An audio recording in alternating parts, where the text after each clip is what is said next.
Friends, welcome to the viral go channel. உங்கள் பேர்ட்ஸுக்கு fever, gold R sneezing இருக்கா? அதை எப்படி கிளியர் பண்ணணும் ஒருத்தவங்க கமெண்டில் கேட்டிருந்தீங்க. ஸோ அவங்களுக்காக தான் இந்த வீடியோக்குள்ளே போய் என்ன ட்ரீட்மெண்ட், என்ன ஆகும் அப்படின்னு சொல்லி வீடியோக்குள்ளே போய் பார்க்கலாம். வீடியோக்குள்ளே போகலாம் வாங்க.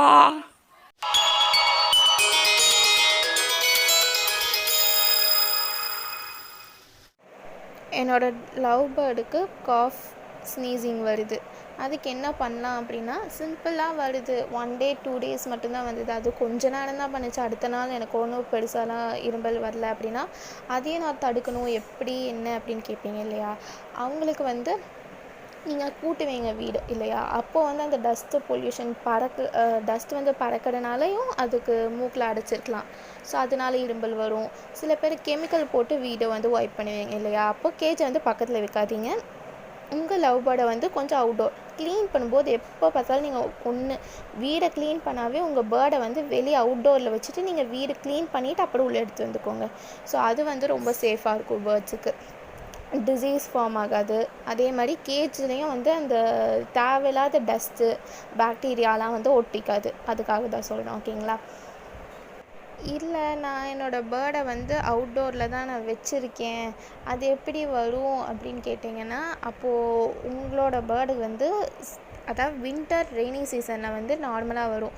நார்மலாக வருதுன்னு சொல்லிட்டு ரொம்ப அலட்சியமாக இருந்துக்காதீங்க. அது டெத்துக்கு போகிறதுக்கும் கூட வாய்ப்பு இருக்குது. ஏன்னா நீங்கள் சிம்டம்ஸ் என்னென்னா, உங்களோட பேர்டுக்கு நோஸில் ரன்னிங் நோஸாக இருக்கும். நீங்கள் நோஸை பார்த்தீங்கன்னா உங்களுக்கு நல்லா தெரியும். ஓகேங்களா? கரெக்டாக அது ரன்னிங் நோஸ் ஆகிட்டே இருக்கும். ஸோ அது ரொம்ப டயர்டாக ஃபீல் ஆகும். ஃபஸ்ட்டு விளையாட்ட மாதிரி எப்பவும் போல் சுறுசுறுப்புத்தனம் கம்மியாக இருக்கும். ஒரே இடத்துல சொங்கி மாதிரி உட்காந்துருக்கும். மோஸ்ட்டாக தூங்கிட்டே இருக்கும். அதே மாதிரி மோஸ்ட்டாக நீங்கள் பேர்ட்ஸ்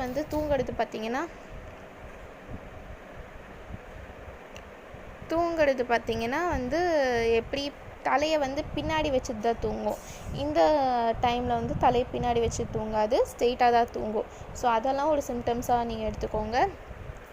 சரி, வந்துடுச்சு, நான் என்ன தான் பண்ணணும் அப்படின்னு கேட்டிங்கன்னா, டெட்ராசைக்ளின் அப்படின்ட்டு ஒரு மெடிசன் இருக்குது. ஸோ அந்த மெடிசன் டியூப் மெடிசன் தான். அவ்வளோ ஒன்றும் பிரச்சனை இல்லை. ஸோ அது நார்மலாக நம்மளோட மெடிக்கல் ஷாப்லேயே கிடைக்கும். ஹியூமன்ஸோட மெடிக்கல் ஷாப்லேயே கிடைக்கும். ஸோ ரேட்டும் கம்மி தான்.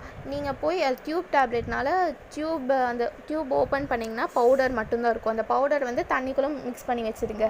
சப்போஸ் அது குடிக்கலை அப்படின்னா நீங்கள் ஹேண்ட் ஃபீட் பண்ணுற மாதிரி இருக்கும். ஹேண்ட் ஃபீட் பண்ணும்போது ரொம்ப கேர்ஃபுல். ஏன்னா வைல்டு பேர்ட்ஸ் அப்படின்னா பைட்டிங்க்கு நிறைய சான்ஸ் இருக்குது. இல்லை நான் டேம் பண்ணி வச்சுருக்கேன், எனக்கு ஒன்றும் பிரச்சனை இல்லைன்னா ஓகே. என்னாலும் உங்களை கடிக்கிறதுக்கு பார்த்து சிரஞ்சு வச்சு ட்ரை பண்ணுங்கள். ஸ்பூனில் கொடுக்காதீங்க. ஏன்னா அடல்ட்னால் அது ஸ்பூனில் குடிக்கிறது ரொம்ப கஷ்டம்.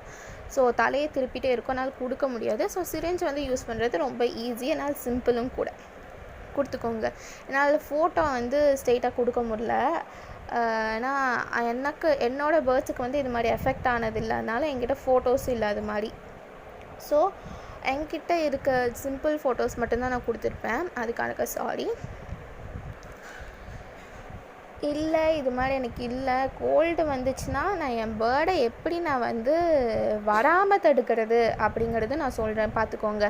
டெய்லியும் நைட்டு நான் 24 hours நான் வெளியே தான் வச்சுருக்கேன். என்னோடய பேர்ட்ஸை நான் வெளியே தான் வச்சுருக்கேன். நைட்டு எப்போ போல் 1 to 2 hours குண்டு பல்ப் இருக்குது இல்லைங்களா? அந்த பல்பை கேஜ் ஒட்டி வைக்காமல் கொஞ்சம் டிஸ்டன்ஸாக வைங்க. ஏன்னா பேர்ட்ஸுக்கு கேஜ் ஒட்டி நீங்கள் பல்பு வச்சிங்கன்னா அதுக்கு எஃபெக்டாக இருக்க நிறைய சான்ஸ் இருக்குது. ஸோ கொஞ்சம் தள்ளி வைங்க, அதுக்கு ஹீட் வர மாதிரி. ஸோ அந்த ஹீட் அதை அப்சர்வ் பண்ணிக்கும். நீங்கள் கோழி குஞ்செலாம் இது இன்குபேட்டர் இல்லாதவங்க இது மாதிரி பண்ணுவாங்க நைட் ஆனால். ஸோ அது மாதிரி இது காப்பாற்றுறதுக்கு நிறைய சான்ஸ் இருக்குது, கோல்டு வராமல் இருக்கிறதுக்கு. நெக்ஸ்ட் ஸ்டெப் நைட்டு தூங்கும்போது பெட்ஷீட்டோ, நல்லா திக்கான பெட்ஷீட்டோ, இல்லை அதுக்கு குளிர் தாங்குற மாதிரி ஏதோ ஒரு கிளாத்தோ, இல்லை ஒரு பாயோ, அது மாதிரி சம்திங் நீங்கள் போட்டு கேஜை சுற்றி விடுறது ரொம்ப நல்லது. அப்படின்னு எஃபெக்ட் ஆகாது. அந்த மூச்சு விடுறதுக்கு மட்டும் கொஞ்சம் கேப் விட்டுட்டு சுற்றி விட்டுக்கோங்க. அது கொஞ்சம் இதாக இருக்கும். நான் என்னோடய பேர்ட்ஸுக்கு எப்பவும் போல் நைட் ஆனால் பெட்ஷீட் டார்க்கான நல்லா திக்கான பெட்ஷீட்டை நான் போடுவேன்.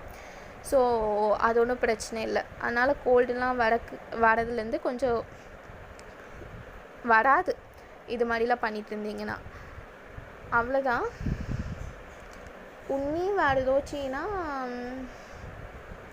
பேர்ட்ஸுக்கு எஃபெக்ட் ஆகிடுச்சுன்னா தயவு செஞ்சு வின்டர் ரெய்னி சீசனில் வந்து வார்ம் வாட்டர் வைங்க.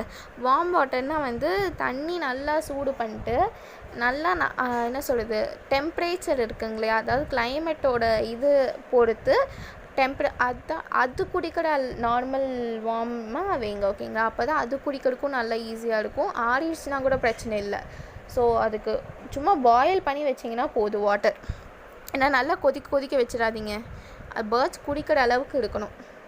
அப்படிலாம் வச்சா கண்டிப்பாக வந்து பேர்ட்ஸ் விட்டு இது கோல்டு வராமல் தடுக்கலாம். ஏன்னா வந்துருச்சுனாலும் நீங்கள் தயவு செஞ்சு வார்ம் வாட்டரே வைங்க. ஏன்னா ரொம்ப பேர்ட்ஸ் டயர்டாகி டெத்துக்கும் கூட போகிறதுக்கு சான்ஸ் இருக்குது. அதனால தான் சொல்கிறேன். அப்படியும் ரொம்ப சிவியர்ட் ஆயிடுச்சு, நடக்க கூட முடியல, நிற்க கூட முடியலன்னா வெட்டினரி டாக்டர்கிட்ட கூப்பிட்டு போய் ஒரு இன்ஜெக்ஷன் பண்ணிக்கோங்க. அது ரொம்ப ஈஸி. கொத்தமல்லி புதினாலாம் கொடுக்காதீங்க. விட்டமின்ஸ் இருக்கக்கூடிய சத்தான பொருட்கள் மட்டும் தாங்க. இதெல்லாம் தரலாம், அதெல்லாம் தரலாம், அதெல்லாம் ஒன்றும் பிரச்சனை இல்லை. அப்புறம் பாயில்டு பண்ண வாட்டரு, எக்கு, வெஜிடபிள்ஸு, ஃப்ரூட்ஸு அதெல்லாம் தரலாம். கொத்தமல்லி புதினா அது மாதிரி இருக்க குளிர்ச்சியான பொருள் வந்து weekly once R monthly twice அது மாதிரி தரலாம். ஓகேங்களா? அதுக்கு மேலே வேண்டாம். ஸோ பேர்ட்ஸுக்கு வந்து எஃபெக்ட் ஆகும் இல்லையா? ஸோ அதனால தான். இந்த வீடியோ பிடிச்சிருந்தா லைக் பண்ணுங்கள், ஷேர் பண்ணுங்கள், சப்ஸ்கிரைப் பண்ணுங்கள். மறக்காமல் பக்கத்தில் இருக்க பெல் ஐக்கானை கிளிக் பண்ணுங்கள். ஏதோ டவுட் இருந்தால் மறக்காமல் கமெண்ட் பண்ணுங்கள். Thank you. Bye bye. Take care.